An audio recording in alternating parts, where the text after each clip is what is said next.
Okay, let's dive right in. It is February 10th, 2026. And if you're a gamer, especially the kind of gamer who loves RPGs, your phone has probably been buzzing all morning. Oh, absolutely. The group chats are on fire right now. Because if you've been waiting to take one of the biggest, most ambitious adventures in gaming history on the go, well, you're going to need to circle a date on your calendar. A very, very big circle. We are, of course, talking about the huge news on Final Fantasy VII Rebirth. That's the one. Square Enix just dropped the announcement. Final Fantasy VII Rebirth is officially coming to the Nintendo Switch 2. And not like next year. Soon. So soon. The crazy part is the date. It's slated for June 3rd. June 3rd, I mean, that is remarkably fast. Right. It feels like we were just talking about the last game hitting the platform. We were. And honestly, that's the most crucial piece of context here. This news is coming, as the reports say, hot off the heels of Final Fantasy VII Remake Intergrade landing on the Switch 2. And usually that would make me nervous. Oh, 100%. A sequel announced that quickly after a port. It raises some eyebrows. Yeah, my first reaction is always skepticism. When a publisher rushes a massive game onto a portable system this fast, it smells like a rush job. You know, frame rates, blurry textures. Exactly. The classic, we need to make our quarterly earnings kind of release. We've all been burned by those cloud versions or those ports that can barely run.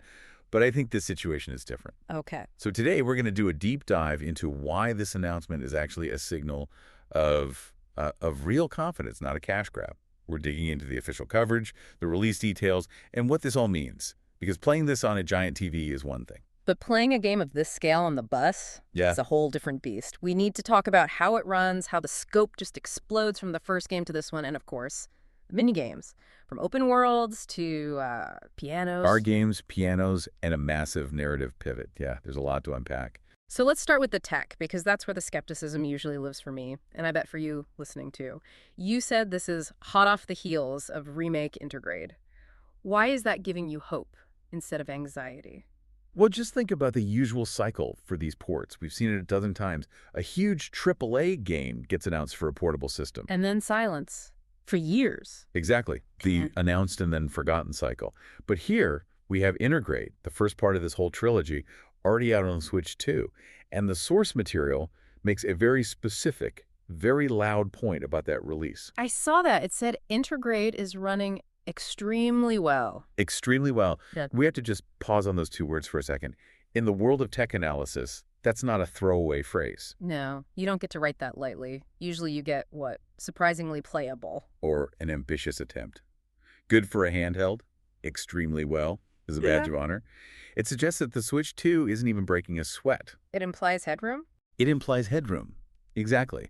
The architecture is robust enough that Square Enix isn't just stumbling across the finish line. They have momentum. The fact that Rebirth is coming just a few months later tells us the pipeline is clear. They aren't fighting the hardware, they're using it. It's like they paved the road with Intergrade so Rebirth could just drive a sports car down it. That's a perfect analogy. Yeah. And they need that sports car because the technical demands of Rebirth are exponentially higher than Remake. Right. And this is where anyone who only played the first game might need a quick refresher. Final Fantasy VII Remake. It had a very specific vibe. It was dense, industrial. It was Midgara, a story about eco-terrorism in a giant steel city. Yeah. The whole game was in that metropolis. Steel, steam, narrow alleys, reactors. It was beautiful, but it was contained. You were always in like a hallway or a tunnel. It was a pressure cooker, both narratively and geographically. From a rendering standpoint, the hardware only had to worry about what was right in front of you. You didn't have to draw up mountain range 10 miles away. But with Rebirth, the source material says that script is getting flipped completely. Completely. The text explicitly says the party escapes the metropolis. And here's the key phrase that changes all the math for the hardware. They're off to explore several sprawling open biomes across the planet. Sprawling open biomes? That just, it sounds expensive for the processor. It sounds massive. And that's why the performance of the first game is so important.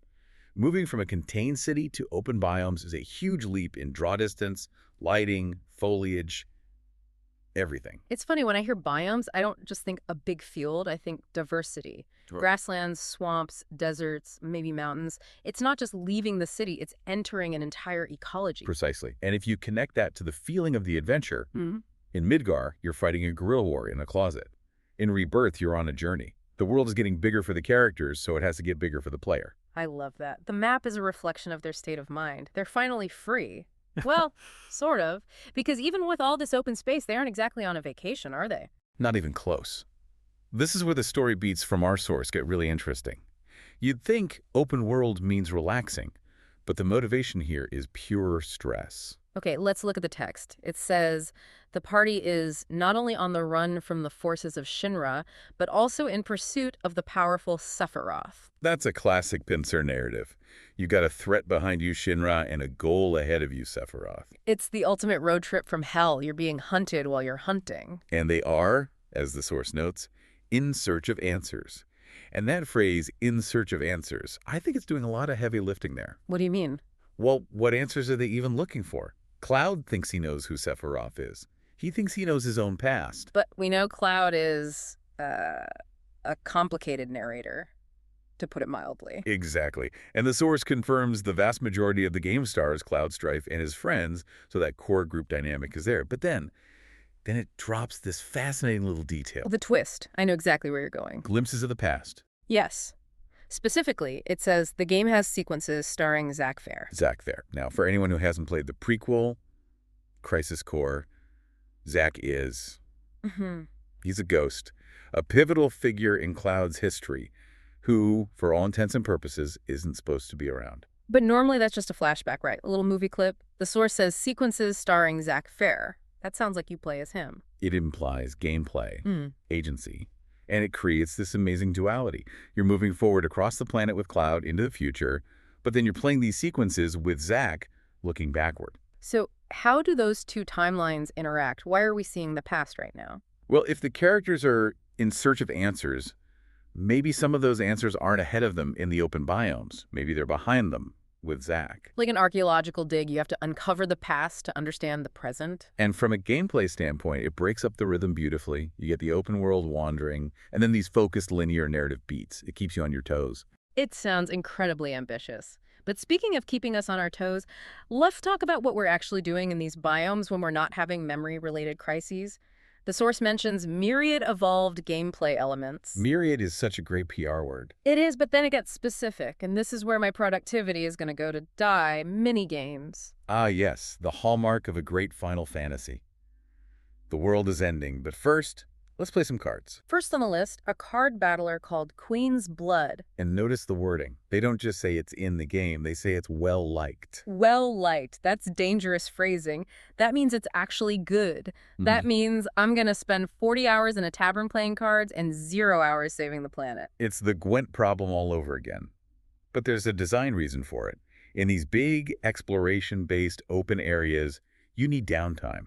You can't be at 100% intensity chasing Sephiroth for 80 hours straight. It grounds the world. Like, sure, there are monsters outside, but in here, people have hobbies. They have a competitive card league. It makes the world feel inhabited. Exactly. And the second minigame they mention adds a totally different kind of texture. The piano. The fun piano game. I was so intrigued by this. Me too. It says you can experiment with music or play songs from the soundtrack. That sounds surprisingly complex. It's not just press the button at the right time. No, it's not a rhythm game. Experiment with music implies a creative tool. Like you can just sit down and play. I can already see the viral videos, people playing pop songs on the piano on their Switch too. Oh, for sure. But think about it atmospherically. You've been out in the grasslands, fighting monsters. You find a piano in an abandoned house. You stop, you play a song, maybe Tifa's theme. It just creates this moment of quiet reflection. It really does. It sounds like they're balancing the high-stakes chase with these moments of just play. Which turns the game from a story into a world you can live in. And that seems to be the core mission of Rebirth. And doing all that on a handheld. I still can't quite get over it. It's the elephant in the room. So let's just recap the whole package. We've got the jump to a massive open world, dual storylines with Cloud and Zack, addictive card games, a creative piano. And it's all coming June 3rd. June 3rd. On the Switch, too. Which, if Integrate is any indication, is going to handle it just fine. And that's the real headline here, I think. The barrier between console quality and handheld convenience is just getting thinner and thinner.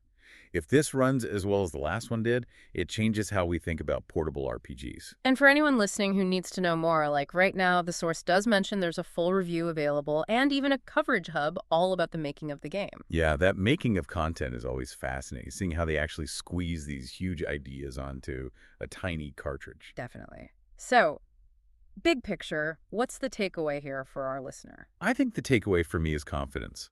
Square Enix isn't hiding this port. They're putting it out quickly. It tells me the Switch 2 is ready for these huge, sprawling experiences. And it means you don't have to be tethered to your TV to play one of the biggest stories in gaming. It's a great time to be an RPG fan. But before we go, I keep coming back to that one phrase, in search of answers. It sticks with you, doesn't it? It really does. So they're chasing Sephiroth, running from Shinra, looking for answers, and we have these glimpses of Zack Fair, a ghost from the past. It really makes you wonder. It does. So here's a final thought to leave you with.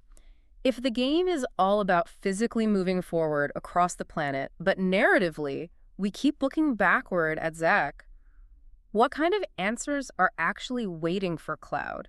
Is the answer at his destination, or is it hidden in the history he's trying to run away from? That is the question. Yeah. And I have a feeling the answer is going to change everything we think we know about this story. Something to think about while you wait for June 3rd. That's all for this deep dive. Thanks for listening, and we'll catch you on the next one.